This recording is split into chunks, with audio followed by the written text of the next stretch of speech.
उत्तर प्रदेश सरकार ने कंपोजिट विद्यालय और प्राथमिक विद्यालयों में डिजिटल अटेंडेंस को लेकर के आदेश जारी किया है, जिसके बाद से ही शिक्षक और सरकार आमने सामने हैं। इसको लेकर काफ़ी हंगामा हो रहा है और जो टीचर्स हैं वो इसको लेकर विरोध व्यक्त कर रहे हैं। हम इस समय लखनऊ के एक प्राथमिक विद्यालय में हैं, गडेरियन पुरवा, जो लखनऊ के चिन्हट इलाके का है, और वहाँ के प्रधानाचार्य लल्ली सिंह जी हमारे साथ हैं। हम उनसे बातचीत करेंगे। मैम, क्यों विरोध हो रहा है इतना ज़्यादा? सर, पहली बात तो हम स्पष्ट कर दें कि हम लोग ऑनलाइन अटेंडेंस का विरोध नहीं कर रहे हैं। हम बिल्कुल देने को तैयार हैं। हमारा विभाग हमारा सहयोग नहीं कर रहा है। हमारी कुछ प्रॉब्लम्स है, उनको सॉर्ट आउट करिए, हम अटेंडेंस देने के लिए सहर्ष तैयार हैं। तो जो डिजिटल अटेंडेंस के लिए जो नियम आए हैं उसमें कहाँ खामियां हैं जिसकी वजह से इतना विरोध हो रहा है पूरे प्रदेश में? सर, अटेंडेंस में आपने एक चीज़ गौर की होगी या जानते होंगे कि अटेंडेंस 8 बजे लॉक हो जाएगा। उसके बाद अटेंडेंस हमारा जो टाइम जाएगा वो मतलब उसके बाद एब्सेंट हो जाएगा। तो हम ये कहना चाहते हैं कि आप लॉक मत करिए उसको, 8 बजे टाइम फिक्स मत करिए। आप आने दीजिए टीचर्स को, उसको अनलॉक रखिए। वो जब आएगा अटेंडेंस देगा, आपके पोर्टल पे वो नज़र आएगा कि कौन टीचर कब आ रहा है। जो बार बार रेड जोन में आ रहा है, लगातार आ रहा है, आप उसके खिलाफ कार्रवाई कीजिए। जो यदा कदा 1-2 दिन की बात है तो निश्चित रूप से वो कहीं ना कहीं फंसा होगा या कोई प्रॉब्लम होगी, तो इग्नोर इट। क्योंकि अगर हमारा टीचर एकदम 8 बजे का समय आपने दे दिया और वो भागता दौड़ता आ रहा है, 1 मिनट 2 मिनट के लिए लेट हो रहा है, तो क्या उसकी सैलरी कट जानी चाहिए? अगर 8 बज के 1 मिनट पे आ रहा है तो क्या? आपने बोला है कि 8:30 तक हम स्पष्टीकरण के साथ आपको हम छूट दे रहे हैं। उसका मतलब यही है ना कि 8 बजे हमारा लॉक हो गया, 8 से 8:30 के बीच में आप आएंगे तो आप स्पष्टीकरण दीजिए। अब उस स्पष्टीकरण में क्या आपको लगता है कि टीचर्स हैरिश नहीं होगा? क्या आपको लगता है कि उसको दौड़ाया नहीं जाएगा? क्या आपको लगता है कि जो वो अपनी स्पष्टीकरण को देगा उससे हमारा अधिकारी संतुष्ट ही हो जाएगा? क्या 8 बज के 1 मिनट पे आने वाले को भी स्पष्टीकरण देना चाहिए? क्या इतना भी मानवीय आधार पे हमको छूट नहीं मिलनी चाहिए? हमारे स्कूल में अभी हमने कुछ दिन पहले हमारे स्कूल में एक बच्चा गिर गया, उसका हाथ टूट गया था। मैं उसको लेकर के अपने घर से ड्राइवर बुलाई, लेकर के हॉस्पिटल गई, उसको प्लास्टर चढ़वाया हमने। अगर इस तरीके की घटनाएं, दुर्घटनाएं कभी स्कूल में होती हैं तो कोई शिक्षक क्यों लेकर के बीच में जाएगा? बच्चा चाहे गिर के तड़पता रहेगा, हम किस आधार पे उसको हॉस्पिटल लेके जाएंगे? आपने 2:15 बजे के पहले बोला है कि लॉक नहीं खुलेगा। हम कौन सी सेल्फी देंगे और किस आधार पे बच्चे को लेकर के जाएंगे? क्योंकि हमें तो हमारी सैलरी और हमारी प्रेजेंस प्रिय होगी ना।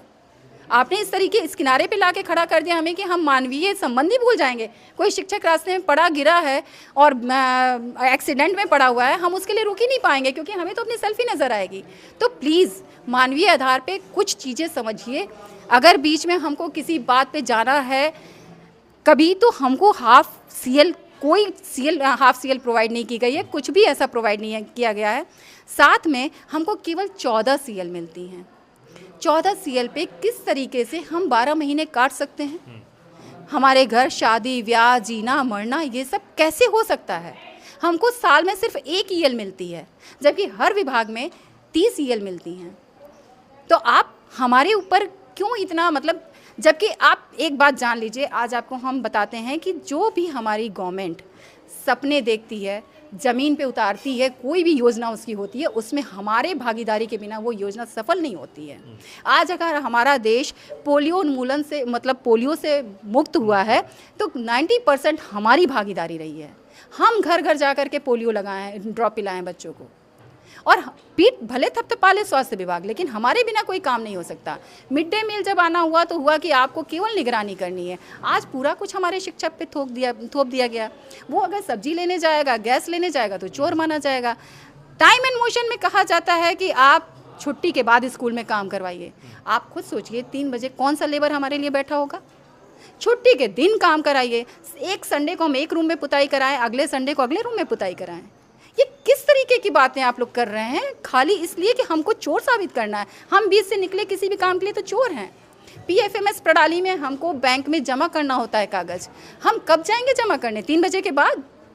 शाम को हम स्कूल में काम करा रहे हैं, हमारी सिक्योरिटी की जिम्मेदारी कौन लेगा? ये किस तरीके की बात हो रही है? आपने बताया कि पढ़ाई के साथ साथ जो बच्चों को आप लोग पढ़ाती हैं उसके अलावा भी बहुत सारे सरकार ऐसे काम लेती है, तो उससे पढ़ाई पर भी प्रभाव पड़ता होगा? सर अच्छा आप ही बताइए, हमारे तमाम ऐसे स्कूल हैं जहाँ पर हमारे टीचर्स मतलब एक दो को छोड़ करके पूरे के पूरे BLO बन जाते हैं और उनको जब सरकार को ज़रूरत होती है उनको पूर्ण मुक्त करा दिया जाता है। ऐसे में एक या दो टीचर, वो भी प्राइमरी सेक्शन जहाँ हर एक क्लास के लिए एक टीचर कंपलसरी है, तब हम उन बच्चों को संभाल सकते हैं। कैसे मैनेज करेगा टीचर? जनवरी आती है, सारे जितने भी ट्रेनिंग्स होती हैं हमारी उसी समय कराई जाती हैं क्योंकि मार्च में पैसे लैप्स होते हैं या जो भी रीज़न हो। जनवरी से लेके मार्च के बीच में सारी ट्रेनिंग्स होती हैं हमारी। हमारा आधा टीचर ट्रेनिंग में चला गया, उसी दौरान बोर्ड परीक्षाएं होती हैं, हमारा आधा टीचर बोर्ड परीक्षा में चला गया और वही वक्त होता है जब हमें अपने को सोसाइटी में दिखाना होता है हम क्या आउटपुट दे रहे हैं। तब हमारे पास गार्जियन आते हैं अपने बच्चों को लेकर के अपने एडमिशन के लिए। हम क्या दिखा पाते हैं? कभी सोचा है किसी ने हमारे दर्द को? हमें जगह जगह भेज दिया, लेकिन हम अपने स्कूल में गलत साबित होकर, चोर साबित होकर के खड़े रहते हैं। आपने मैम आउटपुट की बात की, तो ये जब नियम आया तो स्कूल, इसके बाद से सोशल मीडिया पे एक सवाल बहुत ज़्यादा हो गया कि जो प्राइवेट विद्यालय हैं उनका आउटपुट और जो प्राथमिक विद्यालय जो सरकार द्वारा संचालित है उनका आउटपुट, दोनों में बहुत ज़मीन आसमान का अंतर है। इसको लेकर क्या कहेंगे? सर बिल्कुल हम कहेंगे कि फ़र्क होगा और नज़र आता होगा लोगों को, लेकिन जो आप देखते होंगे जो भी बड़े स्कूल हैं वो एकदम एक सेंटर पे स्थापित हैं, वहाँ से वहीं पर चारों तरफ से लोगों को आना है। हमारे स्कूल आप सोचिए इतने इंटीरियर है जहाँ अधिकारियों की गाड़ी तक नहीं जाती है, वहाँ जा कर के हमको वहाँ जाना पड़ता है, वहाँ हमको शिक्षा देनी पड़ती है। आप कभी अगर आप बड़े स्कूल और कॉलेज की बात करते हैं तो आप देखते हैं कि वहाँ बिना टेस्ट लिए बच्चों का एग्ज़ाम मतलब वहाँ एडमिशन नहीं होता, वो क्रीम लेते हैं। और सर हमारे पास वो बच्चे आते हैं जो कि बिल्कुल जिनका बैकग्राउंड ही शायद पहली पीढ़ी यहाँ पर साक्षर होने आ रही है। हमारा बच्चा भी पढ़ा है बड़े स्कूल में, लेकिन 80% हमारी मेहनत होती थी, 20% स्कूल की। यहाँ 100% हमारी मेहनत है क्योंकि घर से बच्चों को इस तरीके का बैकग्राउंड नहीं है कि उनको इस तरीके से सपोर्ट मिल सके।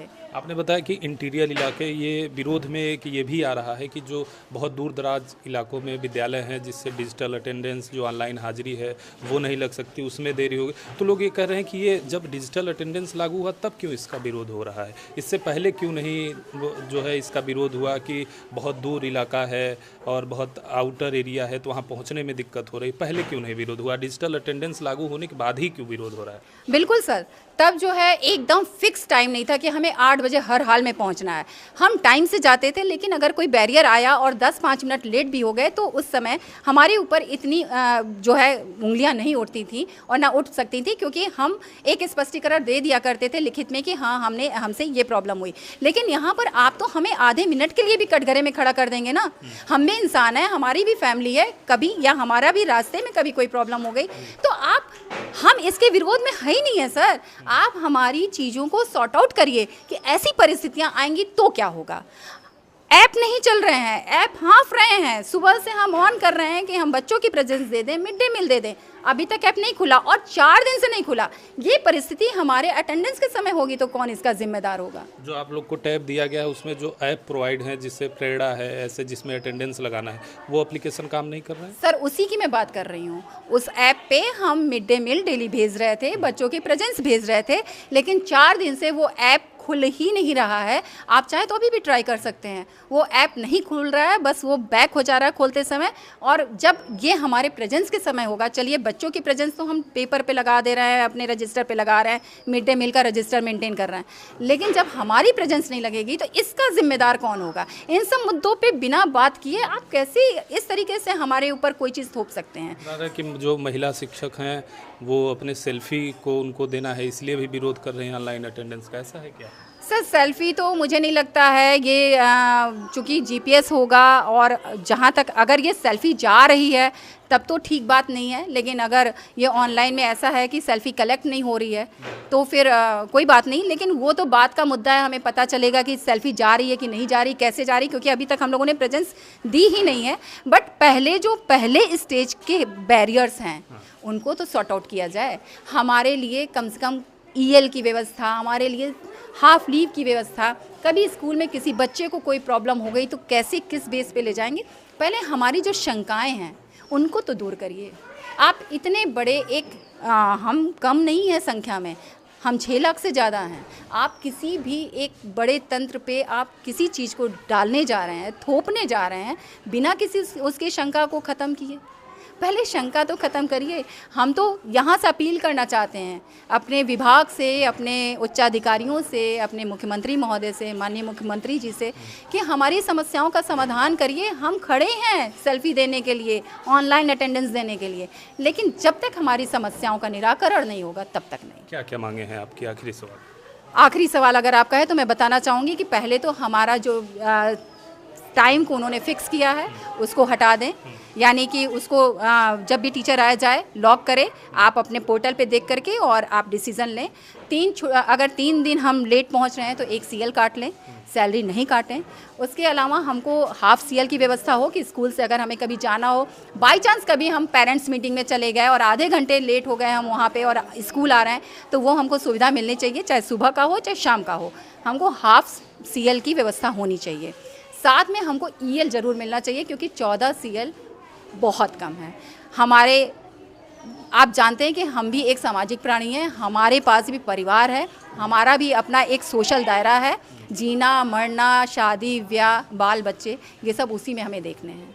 तो हमारे लिए भी मानवीय दृष्टिकोण अपनाया जाए और इन सब चीज़ों पे काम किया जाए। साथ में प्रेरणा ऐप पे अगर आपको लेना है हमारी अटेंडेंस, तो उसको बहुत अपडेट करिए, क्योंकि हमारे यहाँ मान लीजिए 6-7 लोग हैं और अगर यही हाल रहा तो 5-10 मिनट पहले पहुँच के भी सारे लोग नहीं दे पाएंगे ऐप पे अटेंडेंस। तो इन सब चीज़ों को सॉर्ट आउट करिए, आप अटेंडेंस लीजिए।